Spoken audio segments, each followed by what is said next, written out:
Hello दोस्तों, मैं फिर से आ गई हूँ एक नई कहानी लेकर। आई होप ये कहानी आप लोगों को अच्छी लगेगी। तो चलिए बिना लेट किए हुए हम लोग कहानी को शुरू करते हैं और देखते हैं इस कहानी में है क्या। हरी कलम जली कहाँ मर गई, अभी तक चाय नहीं बनी, चूल्हे ने पकड़ कर रख लिया है क्या।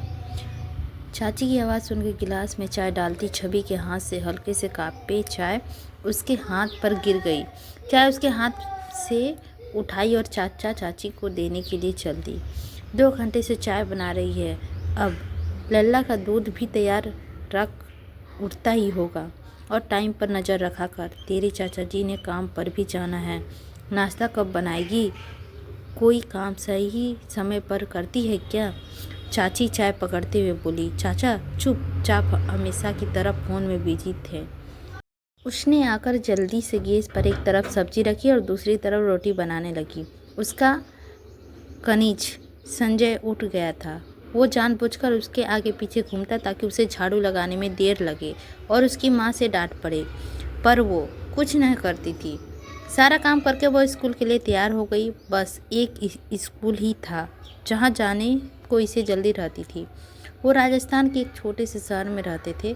इनके पापा ट्रक ड्राइवर थे, दूसरे राज्य में ही सफ़र पर रहते थे। वो महीनों में एक आध बार आ जाया करते थे और छवि के खर्चे के तौर पर चाचा को पैसे देते थे। ये पढ़ने में अच्छी थी और स्कूल टीचर बनना चाहती थी।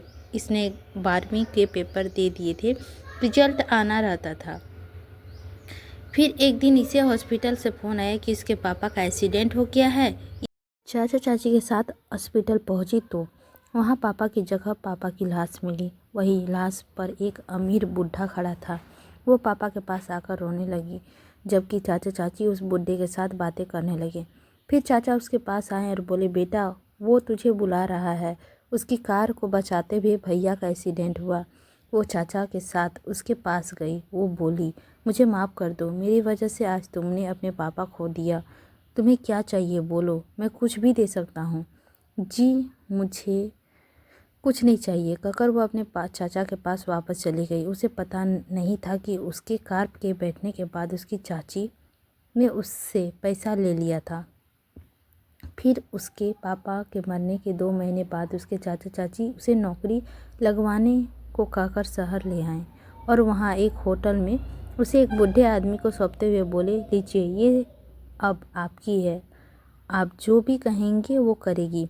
फिर छवि से बोले, बेटा तुम्हें इनके घर नौकरी करनी है, अब से यही तुम्हारे सब कुछ है, जैसे कहेंगे वैसे करना। चाची ये सब चेक लेकर अपने पर्स पे रख लिया। चाचा आप ऐसे क्यों कर रहे हैं, मुझे इनके साथ नहीं जाना, मैं सारा काम करूँगी। चाची मैं आपका हर कहना मानूंगी, मुझे आपके साथ ले चलो। छवि चाची के हाथ पकड़कर रो पड़ी, लेकिन चाची उसे कार में ढकेलकर उसके हाथ छुड़ाकर चली गई। छवि जोर जोर से चिल्ला रही थी, चाचा चाची, लेकिन अब क्यों सुनने लगे।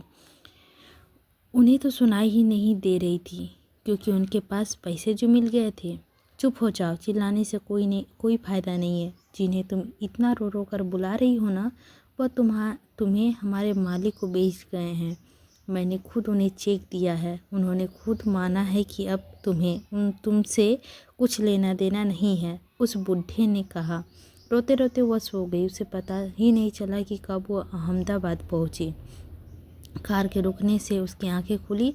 उसने देखा कि एक बहुत बड़े घर के बाहर कार रुकी थी। घर क्या, वो महल था। इसके पहले ऐसे महल किताबों में ही देखे थे। वह सोचने लगी, मुझे इतना बड़ा महल साफ करना पड़ेगा।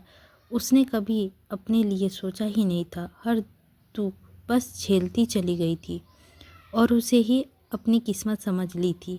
बड़ा सा शानदार दरवाज़ा खोला और एक औरत आरती की थाल लिए आई और इसकी आरती उतारी, पर उसने मुंह चढ़ा रखा था, मानो इसे चिढ़ती हो। औरत के पीछे वही हॉस्पिटल से मिला बूढ़ा आदमी था। वो बोला, बेटा इसके पैर छुओ, ये तुम्हारी जेठानी है और ये जेठ है और मैं तुम्हारा ससुर हूँ। वो पागलों की तरह उनकी तरफ देखने लगी। ससुर, जेठ, जेठानी, ये सब क्या हो रहा है उसके साथ। ये सब समझ ना सक रही थी। पहले चाचा चाची ने उसे बेच दिया और जिन्होंने ख़रीदा हुआ उसे नौकरानी के बजाय बहू रानी बना रहे हैं। ये क्यों हो रहा है। शिवानी जाओ इसके कपड़े बदल दो, उसके ससुर ने उसकी जेठानी से कहा। वह उसे लेकर ऊपर एक कमरे में आई और वहाँ अलमारी में एक लाल साड़ी पहनने को दी। इसे पहन के नीचे आ जाना। छवि ने अपने पुराने बेरंग से कपड़े उतार के लाल रंग की साड़ी पहन के हल्का सा मेकअप किया। वह खुद को शीशे में देखा तो खुद को पहचान ना सकी। जैसे तैसे वह ड्राइंग रूम में तैयार होकर आई। वहाँ बहुत से लोग बैठे थे। इसे देखने के लिए सिर नहीं उठाया, सिर्फ आवाज़ सुनकर ही अंदाज़ा लगाया कि 10 से करीब लोग होंगे। उसे सोफे पे बैठा दिया गया। तभी उसके ससुर बोले, बेटी आज से तुम हमारे परिवार के हिस्सा हो गई हो। आज तुम्हें तुम्हारे परिवार से मिलाते हैं।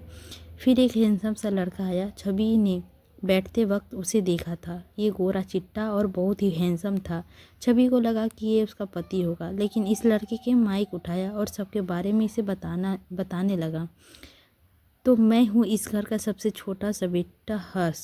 वैसे मेरा नाम पूरा हर्षवर्धन है, पर सब लोग मुझे प्यार से हर्ष कहते हैं। अब छवि को पता लगा कि ये उसका देवर है। उसे अपनी सोच पर घिन आई। वो अपने देवर को अपना पति कैसे समझ सकती थी। धीरे धीरे उसे पूरा परिवार के बारे में पता चला। परिवार बहुत ही बड़ा था। बुआ, चाचा, चाची, भैया, जेठ, जेठानी और पता नहीं कौन कौन। यही परिवार का परिचय चल रहा था। तभी किसी का खांसने की आवाज़ आई। सबकी हंसी में से गूंजता कमरा एकदम शांत हो गया, जैसे सबको सांप सूंघ गया हो। छवि की समझ में कुछ नहीं आ रहा था। वह डर के मारे गर्दन भी नहीं उठा पा रही थी। आ गए तुम? तुम्हारी दुल्हनिया यहाँ कब से बैठी है? हमने सारी रस्में कर दी है, पापा बोले। ठीक है, एक कर्क आवाज़ से कहकर वो आगे निकल गया। उसके मुंह पर मास्क पर, आंखों पर काला चश्मा लगाया हुआ था। उनके हाथों में दस्ताने पहने हुए थे। कद में 6 फुट के करीब था। वह चुपचाप ऊपर चला गया। सबने ऐसे सांस ली मानो उस सबकी सांसें एकदम कदमों तले दबी थी। फिर 2 नौकरानियां छवि को उसके कमरे में ले गई। उसके इस बार ध्यान से रखा। लिफ्ट से आते वक्त 2 नंबर दबाना है। फिर उतर कर दाईं तरफ दूसरा कमरा उसका था। दरवाज़ा खुला और बेड पर बिठा कर दरवाज़ा बंद करके चली गई।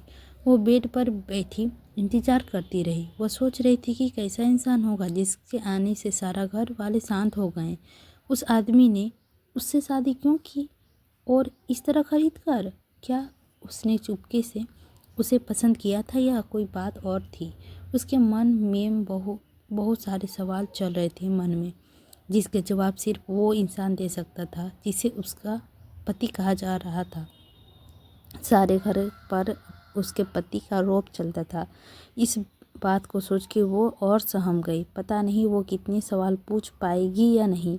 कुछ देर बाद बाथरूम का दरवाज़ा खुला और सीधा बेड पर उसके पास आकर बैठ गया। छवि अब भी चेहरा नीचे करके बैठी थी। उसने उसके सारे कागज़ रखा और बोला, इस पर साइन कर दो। छवि ने कागज़ पे बड़े अक्षरों पे मैरिज सर्टिफिकेट लिखा पढ़ लिया था। संग्राम ने पहले ही साइन किए हुए थे। उसने चुपचाप साइन कर दिए। उसने छवि की ठोड़ी पकड़कर उसका मुंह ऊपर उठाया और बोला, लो अब ये शादी कानूनन हो गई। ध्यान से देख लो, ये पति ही है तुम्हारा। छवि ने डरते डरते आंखें उठाकर उसे देखा और उसकी चीख निकल गई। वह बेहोश हो गई। वह वहीं बैठा डरावना हंसी में ज़ोर ज़ोर से हंसा। फिर बाहर आ गया। उसकी आवाज़ थी। 2 नौकरानियाँ जो उसे छोड़ गई थी वो वहाँ आई और बोला, बुआ को बुलाकर लाओ। उसने अपना मुँह मास्क से ढक लिया था। क्या हुआ संग्राम? बुआ के आते हुए ही पूछा। बुआ ये बेहोश हो गई, डॉक्टर रवि को फ़ोन कर दो, वो बोला। जैसे ही संग्राम वहाँ से गया वैसे ही बुआ बड़बड़ाई, ऐसा चेहरा देख कर तो कोई भी डर जाए। वो तो बच्ची है, पता नहीं कैसे फंस गई बेचारी। फिर बुआ डॉक्टर के पास ले गई और फिर उसे चेकअप के लिए दी, लेकिन सारे टेस्ट नॉर्मल था। सिर्फ इसीलिए डरी हुई थी क्योंकि उसका पति का चेहरा पूरी तरह से झुलस चुका था और उसे कोई पहचान भी नहीं सकता था। इसीलिए उसके पति हमेशा मास्क लगाए रहता था और ब्लैक कलर का चश्मा पहने रहता था ताकि उसके चेहरे देखकर कोई डरे नहीं। और वो तो उसकी वाइफ ही थी। बड़े घर के होने की वजह से बात किसी को पता नहीं चला। पैसा का रुतबा देखकर चाचा चाची ने उसे बेच दिया और पता नहीं क्यों लड़की के भाग्य में शायद यही सब होते रहता है। न जाने क्यों उसे इस यूं ही एक बेढंग लड़के के साथ शादी कर दी।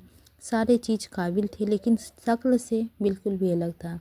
लेकिन बाद में आगे चल के उसे अपनाना ही पड़ा। क्या करती बेचारी, आखिर मेरे सर्टिफिकेट में साइन जो की थी, और देखा जाए तो शायद उसकी चाचा चाची के घर से अच्छा ही लाइफ था उसके ससुराल का। आई होप दोस्तों ये कहानी आप लोगों को अच्छी लगी होगी तो लाइक कीजिएगा। चैनल पर नए होंगे तो सब्सक्राइब कीजिएगा। कुछ भी गलत सही हुआ होगा तो कमेंट करके ज़रूर बताइएगा।